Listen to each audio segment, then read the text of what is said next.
How are you doing? I'm doing well. How are you? Good. Thanks for willing to do this. Oh yeah, my pleasure. These are always fun. So, Well, the first thing I wanted to ask then, how'd you get into SAG? got Taft-Hartley back in 2007. It was on a video game called Condemned 2, and I auditioned for it. I was non-union at the time, and I was the guy they wanted, so they Taft-Hartley'd me and got my SAG card, and there it was. So, Do you remember what your first like dubbing experience was then, opposed to original animation? that's a good question. I guess probably it might have been as part of a game. Might have been on Dynasty Warriors 5 Hmm. because most of that because that was all dubbing. So yeah, I guess it would have been on a game. Animation, I'm not sure because I hadn't done a ton of like anime or dubbing stuff. I've been doing a lot of it lately, but it was never something I'd done a ton of before. So I actually don't remember the first one, honestly. Been a while. I was gonna guess maybe it was the Highlander anime. Well, you know what's interesting about that is that that wasn't dubbed. Oh, Um, yeah, no, because I was thinking about that too, but then I remembered that that was kind of a unique thing with that is that Highlander, which is my favorite movie of all time, so that was thrilling for me to get to be in that and actually be an immortal who says there can be only one. That was like it was amazing, and I was Malik, a huge mutant with a giant chainsaw that was his weapon, which beheading is your deal. That seems like a pretty good choice, right? Um, but it's an American property, but it was actually done. It was animated in Japan, and Yoshiaki Kawajiri, who did Ninja Scroll and Vampire Hunter D and all this, he was the director.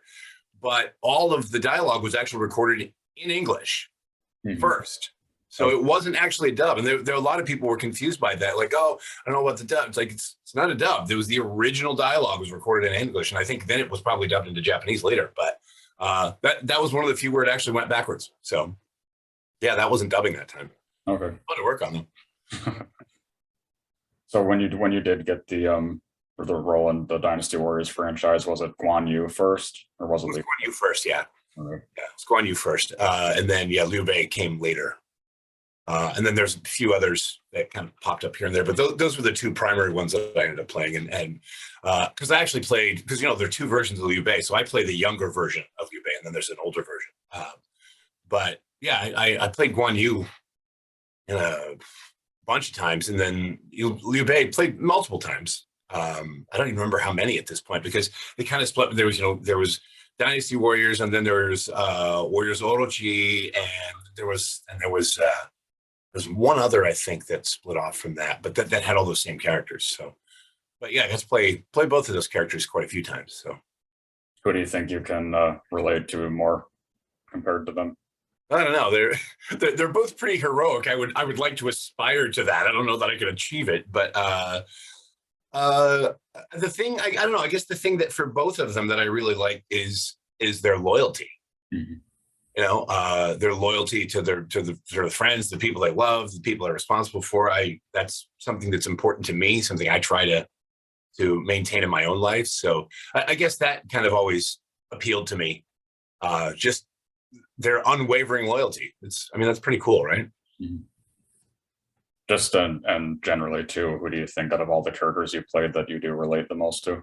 I don't know if it's relate to necessarily, but one of my favorite characters, and I think there's I think there's quite a bit of me in there, one side of me anyway. It would be Vicar Max Okay. from Worlds. One of my very favorite characters I ever played.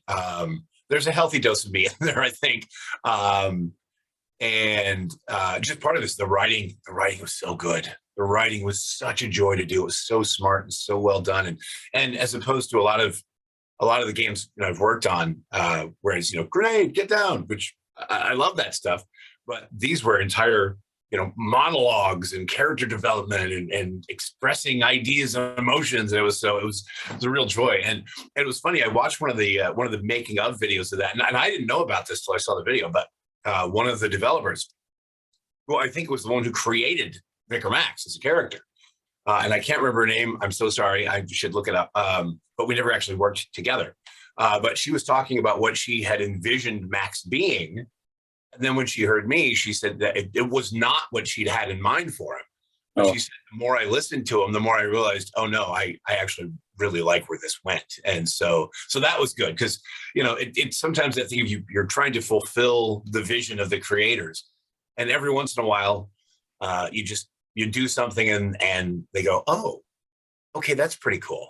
So it was an interesting thing for me to see that because I had no idea, but it was nice to hear. I was glad she was happy. So. Mm-hmm.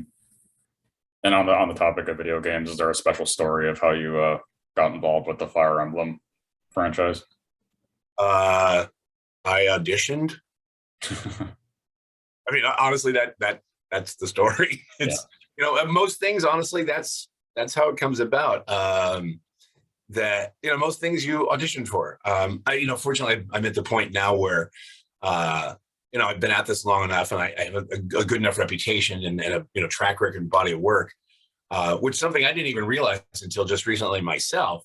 Is that I've done about 200 video games, which I didn't even realize that. I've been saying for years, oh, I've done over 100 games. I'm like, yeah, it's about twice as many as that. So that was kind of an interesting revelation. But so I do get opportunities now, and a lot of the time with particularly people I've worked with a lot.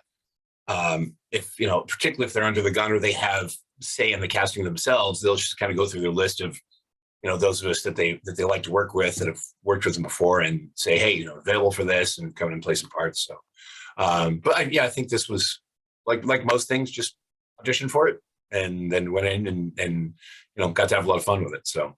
Mm-hmm. Was it way more involved then of a process to become the new voice of Knuckles? Well, so here's the interesting thing about all of the Sonic characters, and for Knuckles too, is that again, that was an audition, because I'm at this point, you know, all of us that are in that franchise are all like 6-7 actors deep into playing the roles. So, you know, nobody who originated those roles is still playing them. So there have been multiple people since, and for the most part, you know, the character's been established, and what the character's supposed to sound like, what the fans are looking for. So we really are being informed by the people that came before us as far as what we're doing. And you know, when Travis left, you know, they brought me in to audition, and I'm more or less, you know, doing an impression of Travis. But they also will kind of tweak it a little bit because, you know, the writing will change over time, and they'll adapt the characters depending on what the type of games are, as the games get more sophisticated, as the storyline progresses. So, and that's one of the things I've seen said, well, we should just do an impression of Travis. I'm like, yeah, that's what they wanted because he was the voice people expected. So they wanted something close to how the character had been established. Because really, I'm more or less kind of, you know, being informed by Travis, who was being informed by Dan Green, who was being, I mean, so it's, you know, it travels down the line, and they're all similar. They're going to change over time, and we all have little different things, and they find those things in us over time too, because, you know, you want to bring something of yourself and some original performance to you. You don't want to feel like you're just copying what someone else did, but you still want to still stay true to the character at the same time. So really, it was just, you know, listening through a lot of what Travis had done in previous things, and then kind of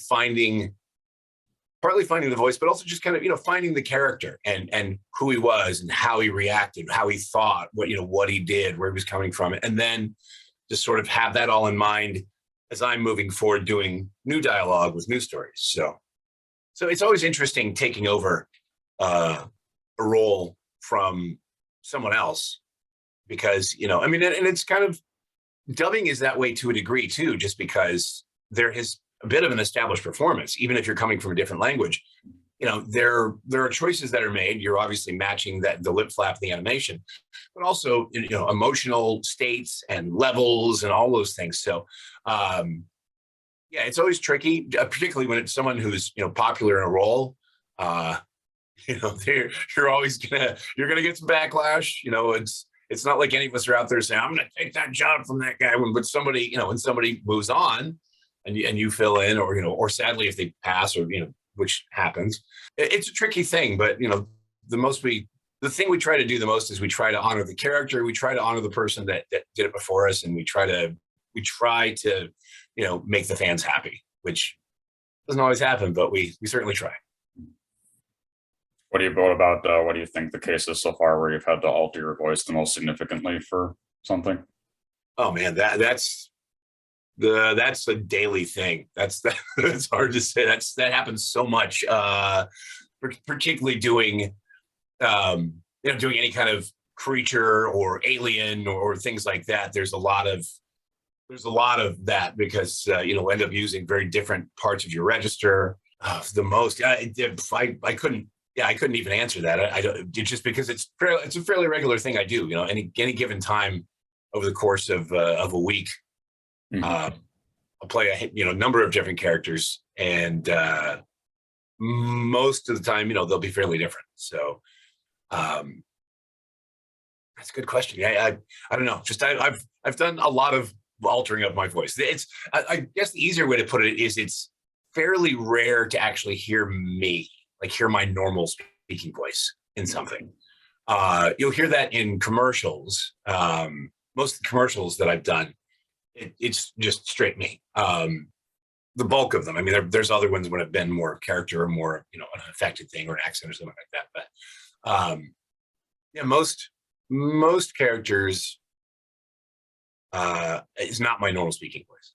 So I guess that's the easiest. Instead of the thing I do the most, it's like, yeah, most of the time there's some sort of change. Although again, Vicar Max is pretty close to me, sort of a mix between Alec Baldwin and me, and with some of Kelsey Grammer's speech patterns as Frasier. And in fact, that was one of the notes early on when we were working on it, and we got, when he would get very arch and very sort of, elitist, which is one of the things I love about him. I remember early on I said, so basically Frasier Crane. And they said, yes. So that would become the note later on, is if we needed to go there, they're like, all right, Frasier, I'm up on this line. So, but so that's probably, you'll hear my natural voice closer with Max. But again, it's sort of like Alec Baldwin filtered through me vocally, and then with some Kelsey Grammer mixed in. So. What about the case where you've had to get the darkest headspace, like the most emotionally involved for? I can tell you a very specific example. Actually, was in Tell Me Why. I played a couple characters in Tell Me Why. It's a great game, and the people behind it. Their games are just such wonderful narrative experiences, and they're very emotional and character driven. And so one of the characters I played in that, Sam, was kind of this, probably around my age, actually, 50s ish, and kind of a old school, kind of country guy dealing with, I don't know if you know the game, but so in the game, these, it's kind of there's a mystery thing going on and trying to figure out this history with these twins and their mother who had died. And now one of the twins has transitioned and has gone from female to male. Okay. So it's actually the first, I believe it was the first game to have a trans main character also played by a trans actor. So that was kind of a big deal. And it's a lovely, wonderful game. And I remember very specifically a bit where I think it was a flashback scene because Sam had kind of had a thing for their mom. And so she's dead, and they're kind of trying to figure out, what had happened and what's going on in the town, all this stuff. So where I'm talking to them about their mother and how much I cared about her and how much I care about them. And I was actually sitting in the booth crying as I'm delivering the line, because it's connecting to the reality of that moment. Like, if, imagining, okay, I'm in this situation, what's going on? And yeah, just actually sitting there with tears running down my face. And it was kind of like, okay, there we go then. And it was a great experience too, because anytime you can get emotionally involved in something, I mean, it's why I like art of any kind that can move me emotionally, whether it makes me laugh or cry or makes me angry, whatever it does. There's something about being able to have an emotional experience that you didn't have to earn, or that you didn't have to suffer through for real, but you get to sort of get the flavor of that experience or touch it, and kind of have an experience with it. That's one of the things about art that I really love. And that's what I love about doing this stuff too, is when I get to engage in that myself in the process of doing creating something, and then hopefully that translates to to everyone watching or playing. Mhm. Well, I know one of the darkest like anime that you got to work on was I know you got to play multiple characters in one of the Berserk movies. Yeah. Oh yeah. Yeah. That was pretty dark. In fact, I remember at one point the in one of the battle scenes where, and this is just a technical thing, but it was interesting. One of the battle scenes where I'm fighting in armor, we actually, so Michael Center Nicholas was directing on that. And, Michael's a good friend and for years, and he's an amazing voice actor and great director and all that himself. And, but because I'm wearing, the helmet, I actually got a colander, the strainer, the metal strainer with the holes in it, the bowl, and had me put that over my face and actually record with that on. So it would sound like I was inside the helmet. Oh. And after a while, it got a little harder to breathe in there, and I got a little lightheaded. But yeah, that's something I always remember that from that session, just because it's the only time I've ever done that. Usually they want to try and get things as clean as possible, and then maybe go in and post and give that effect. But they wanted it to be more of a real sound instead of processing it. It's like, no, we want you to sound like you're in a metal thing, and it did. So. Mm-hmm. Yeah, everybody else that I've talked to has like their own story about working with Mike Center Nicholas. Do you have like a special one, or? Just all of them. He's a dear friend. I absolutely love the guy. He's super talented, both as a voice actor and a director. And I think one of the things, and I've told him this too, is that I think one of the great things about him is that he just has such an ability to not only make everyone he's working with comfortable, but to sort of give you a free environment and encouragement and the ability to nudge you in the direction he wants you to go without being heavy-handed. Mm-hmm. And he's just so much fun himself. And as a great voice actor himself, he understands how to communicate with other actors and how to kind of let us know what it is he's trying to get or what they're trying to accomplish. And we laugh a lot whenever we work together. We laugh a lot because we have a lot of fun, and we'll call each other up and geek out over gear, because we're both gearheads. So, we'll talk about microphones and preamps and interfaces and software. And he's also a very accomplished musician, and I'm a musician as well. So, we'll talk music, and he's a fantastic guitar player. I don't know if you knew that or not, but he's a really great guitar player. But I love every time I get to work with him. It's because I know I'm going to have a good time. What about with Patrick Seitz? Well, I'm going to give you a little shortcut on pretty much probably any name you're going to bring up. Love them. That's our community, real honestly. And that's one of the great things about the community of voice actors is that when you start talking about other people, most of the answers you're going to get are, oh, he's great. Oh, she's great. Because it really is filled with a lot of great people who are, super talented, but also just good people. And Patrick's another guy. I love working with him. I've been in casts with him. I've been directed by him. And again, he's been a friend for a long time. Another guy I love working with on both sides of the glass. And again, we laugh a lot. We have a lot of fun, which I think is kind of, even on some of the heavier stuff that any of us work on, for the most part, we have a lot of fun. We have a great time together. And we just, one of the beautiful things, in working with people like that is you're bringing everything you can to the table and trying to give the best performance you can and do your best work. But at the same time, you get to watch these other crazy talented people do their thing, and you get to be an audience. Even as you're working, you get to sit there and watch their work and just be blown away by how great they are, and try to stifle your laughter so you don't blow a take because they're killing it so hard and you're just so amused by what they're doing. So yeah, love him. Great guy. Well, it is related to Patrick too, because what was your experience working on Aggretsuko? Does he have a fun role in that?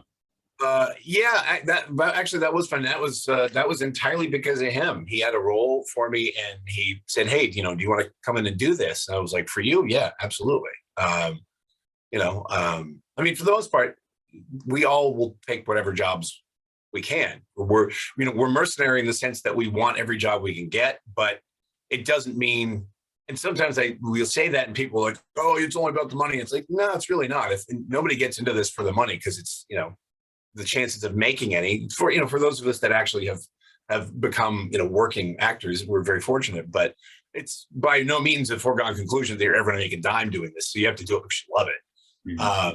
And so, yeah, you want to do every job, obviously, but also you're going to bring everything you can to it. And have a chance to come in and work with him was great. And it was fun because he just said, "Hey, I've got this cool role for you." I got to be a bear. So that was cool. Yeah. I've played various animals over the years. I've played more than one bear, actually. In fact, he kind of looks like, he reminds me, not character-wise at all, but sort of, I was also Herbert P. Bear in Club Penguin. So I'm like, I have all of these like polar bears and white bears that I'm playing. So apparently there's something bearish going on with me, I guess. But this is interesting credit, an interesting game of Blade Kitten. Oh yeah. Yeah, that was a lot of fun because Steve, who's the writer and artist of that, he's Australian and he lives in Australia. He actually came to LA to do the sessions for that, and all that stuff was based off his comic, which is amazing. And he was so cool. He was so cool, and we had a blast doing that game. I played several characters, but Hunderton, which was the main character I played in that, was just so much fun to play. It was and man, that was years ago too. It's been forever, but I still stay in touch with Steve on like Facebook and stuff like that. That was really cool. The fact that he actually came all the way here to be in person and kind of help us to understand, hey, okay, this is my world. This is how the characters work. This is the world of Blade Kitten, and it was a cool game too. Visually, it looked really. It was kind of unique and looked really cool. Obviously, it had his art style, which is great. But it kind of retained that in the game, which was really cool. And then the gameplay was. I actually didn't play it, but it's funny. In all the games I've ever done, I've never played one I'm in. Oh.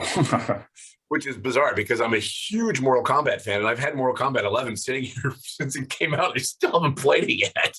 But because I don't game as much as I used to, only because I have to accomplish things, and I know me.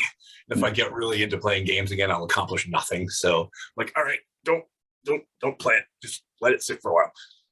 This is more of another like general question, but who do you think is the case where you've been the most like starstruck that you've worked alongside of or met? Or oh, that's easy. After a point, you don't get starstruck because one, you realize that everybody's just a person. That you may love their work and all that, but they're just people.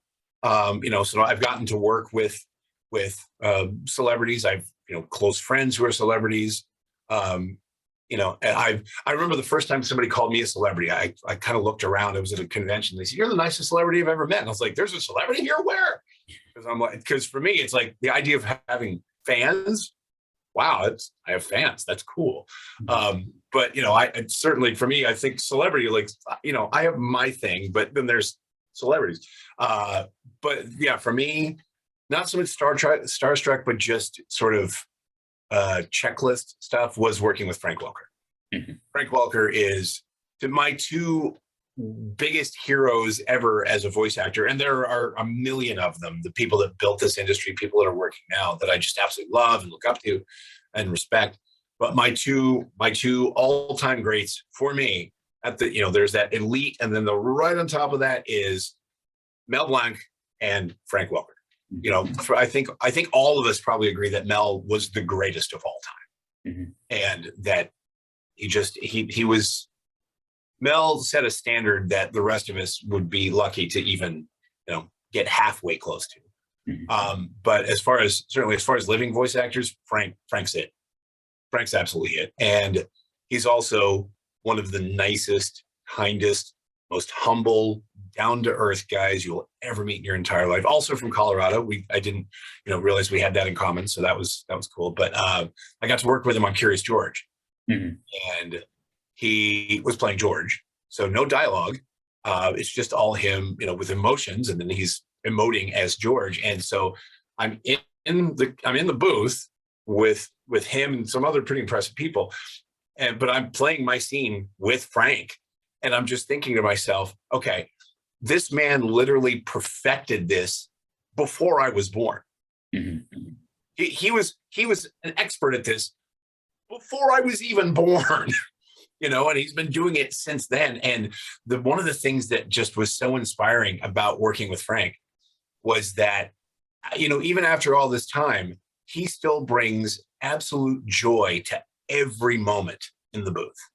You can just see he just still loves doing this. He loves what he does. He loves working with actors. It's so inspiring, because even after, his at this point, probably 60-year career, or even more maybe now, but that he's still joyous and is having fun and finding the beauty in everything he's doing. And man, that was inspiring. And just to have him be so kind and so friendly, and then I've run into him a couple more times working on some Scooby-Doo stuff.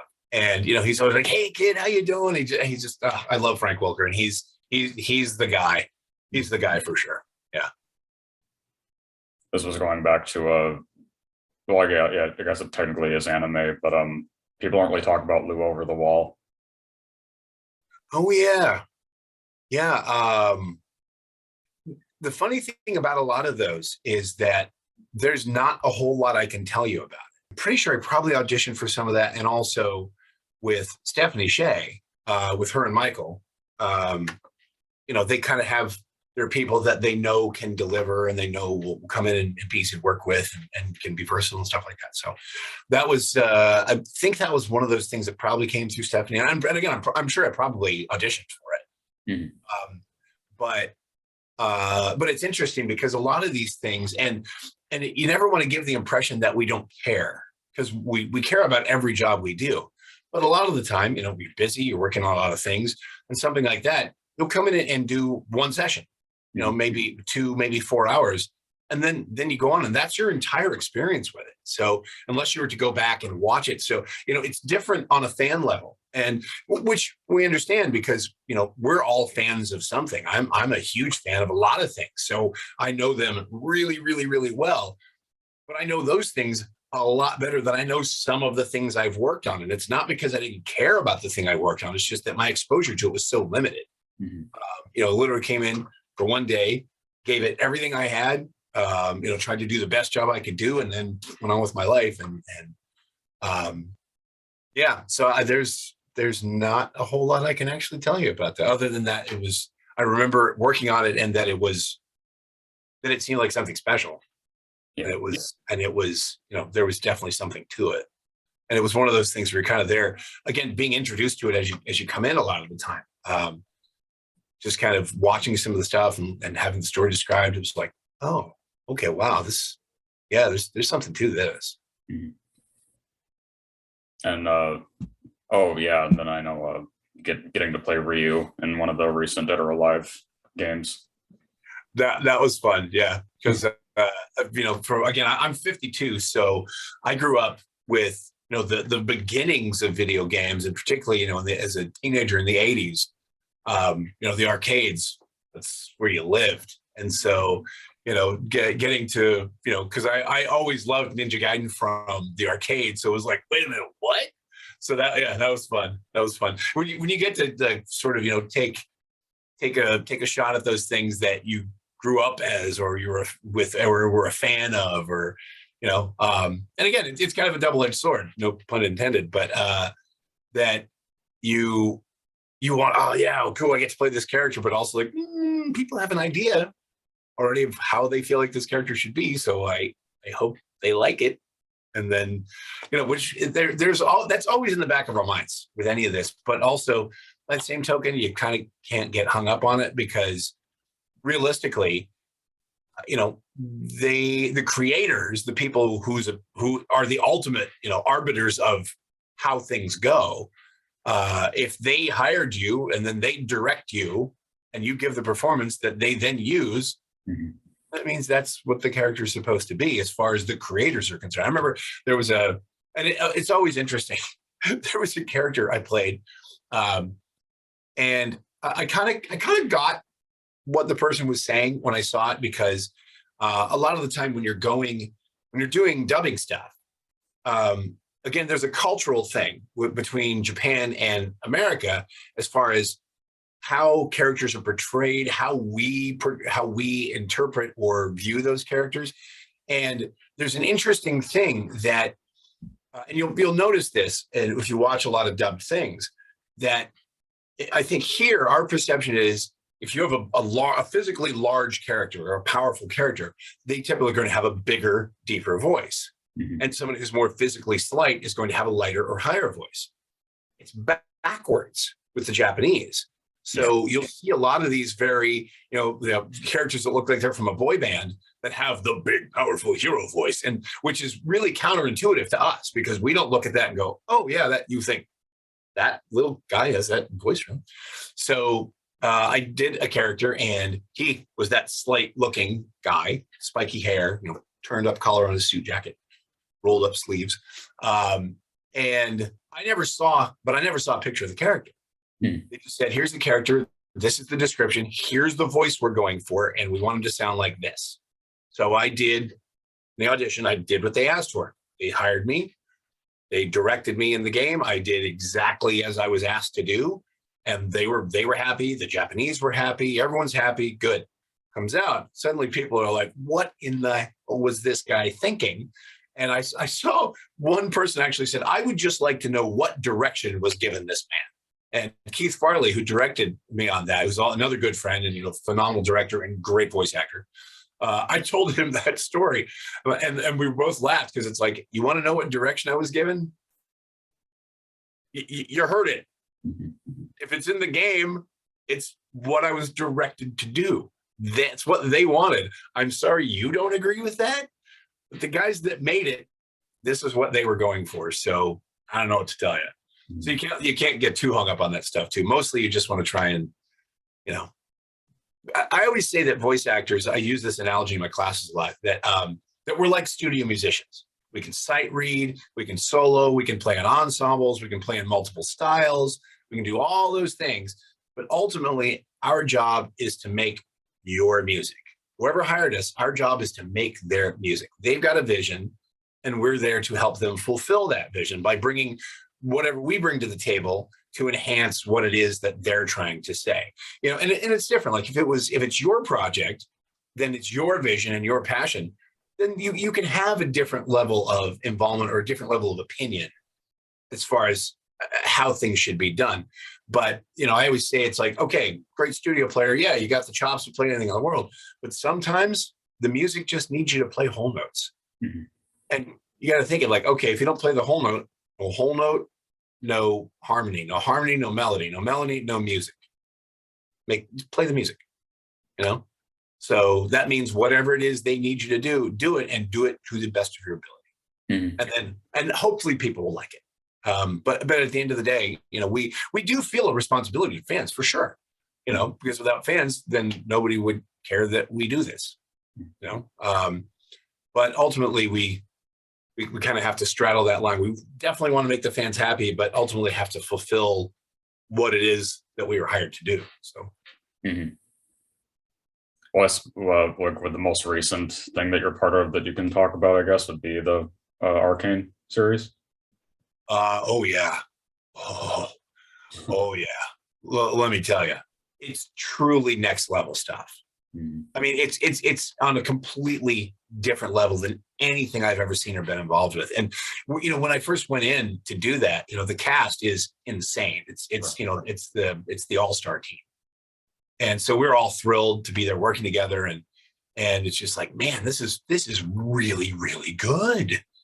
And then I don't know, maybe 4 years ago, they did a cast and crew screening of the pilot.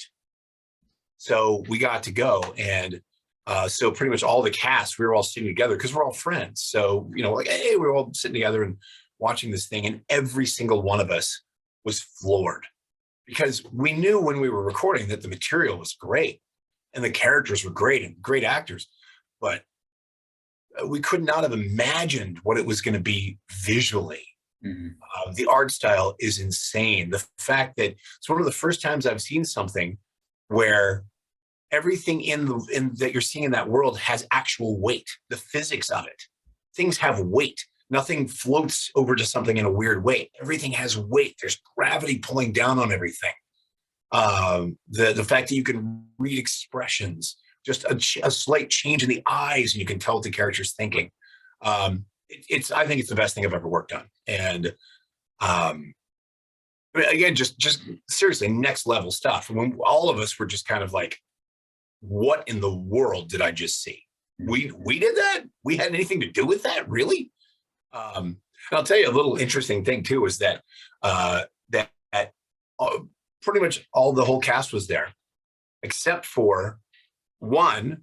And so we're watching and we're thinking, who is that playing this character? She's fantastic. Who is, and all of us are trying to figure out Haley Steinfeld. Yeah. Who, wow, she brought it. We were all super impressed. Just every one of us was like, man, she's good. She really, really brought it. So I mean, you're talking about a group of some of the top voice actors in the industry, and every single one of us just going, man, she killed that. She's phenomenal, fantastic. I haven't had a chance to meet her yet, but if and when I do, I just want to tell her how great I think she is. So, is there anything else that's upcoming that you're part of that you can safely talk about, or? Well, yeah, another thing that is so much fun and took a while before we could talk about it, which was interesting because it was released overseas like 2 years ago, I think, and it was everywhere, but it wasn't released here, so we really couldn't talk about it. But it's out here now, which is Lego Monkey Kid, right? Yeah, which is so much fun to work on. Directed by Michael Sir Nicholas. Stephanie Shea is in the cast. It's another great cast, and oh man, is it fun! And it's another thing where visually, as we were doing the scripts, we knew that the writing was great, and the characters were so much fun, and and it's obviously based on a classic Chinese legend that's been told a lot of times in games and in anime and in animation and in all kinds of forms. But this was kind of a new spin on it, and everybody's just great in it, and it's so much fun. Have you seen it yet? Have you had a chance to watch any of it? Yeah, I was gonna say that your role as Pigsy, that's fun to listen to. So much fun. So much fun. He's basically and that was another thing where Michael, I'd read for a few things, and then he brought me in to read for Pigsy. He's like, I really want you to read for this role. So brought me in, and I did, and they cast me, and it's funny because the one of the casting notes for the spec was essentially like a deeper voiced Danny DeVito. Yeah. So that's where he is basically. I'm kind of taking Danny DeVito and I'm going down here for Pigsy. Kitten, what are you doing? Get out of there. So it's all, it's Danny DeVito, but then pitch shifted and then grunged up through me, and I also get to be part of the Gold and Silver Demons too with Sean. So that's a lot of fun. But that show's a blast. A lot of fun. Again, Michael directing it. We laugh a lot doing that show, and it's cool because I think it's one of those things that it definitely has appeal for kids, and it's safe for kids to watch. But it's also, I think, just any animation fan, adults, anybody of any age can sit back and enjoy it and have fun with it because it's smart and there's some very clever things in there. And I feel like it kind of, some of the best animations like that kind of hit those two levels where it's safe for kids and they get a certain aspect of it that's fun and funny and it makes them laugh. But then there's also another layer that's kind of aimed at the adults, and it's not adult in the sense of like it's dirty or something like that, but it's adult and just more sophisticated or requires more experience or knowledge, referring to things that kids wouldn't be exposed to, literature, film, music, movies, whatever, history. And I think those are the best ones because, parents having to sit through something that's only aimed at 4-year-olds can be kind of mind-numbing, and it's great that exists for them. And I like when I get to work on kid-friendly stuff because with the kids that are in my, my life, most of the things I work on, not really for them. So it's fun when occasionally you get to do something. And that one, I think Monkey Kid just has appeal across the board, and another great cast. Everybody just brings it, So much fun. So then my final question is always asking, what do you want your legacy to be? Actually, I've thought about this before. If I had to choose, like, let's say if I had to choose what was going to be on my headstone, if I had to choose between he was a super talented voice actor or he was a really decent good guy, I'll take the really decent good guy thing, because talent it's a lottery ticket. You don't earn talent. You scratched your ticket and went, oh, here's something I can do. And everybody in the world, every single person who's ever walked this planet has had a talent for something they are innately good at or that they have a propensity towards doing. And we tend to think of talent as being in entertainment. But everyone in the world has a talent or talents. And those of us who were lucky enough through no fault of our own or nothing we earned, that was our little gift of here, this is your talent. And we've ever been able to actually make a living out of it and something that we love doing, who's part of us. We're not better than anybody else. We're just luckier. Being a good person, though, I feel like that's a choice. Deciding to be a good person, deciding to be a decent person, treat other people with kindness and compassion, and trying to just leave as positive a mark on the world and the people in it as possible. Yeah, if I had to pick it, I would. If people 50 years from now would remember my name, and there was a thing of they'd be, oh man, remember that guy? He's a great voice actor, or just like, oh yeah, man, he was a really good guy. I'll take the good guy thing every time. Is there something that you want people to take away from your performances?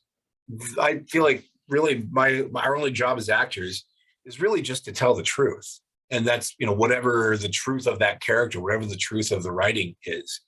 No matter how small or broad the performance may be, it's still finding the truth of it. Even if an animated character is huge and over the top, you still want to believe that that's how that character actually behaves. It's not, I'm being huge and over the top. It's just like, that's who they are. So, I just hope that if anything, I hope you believe me.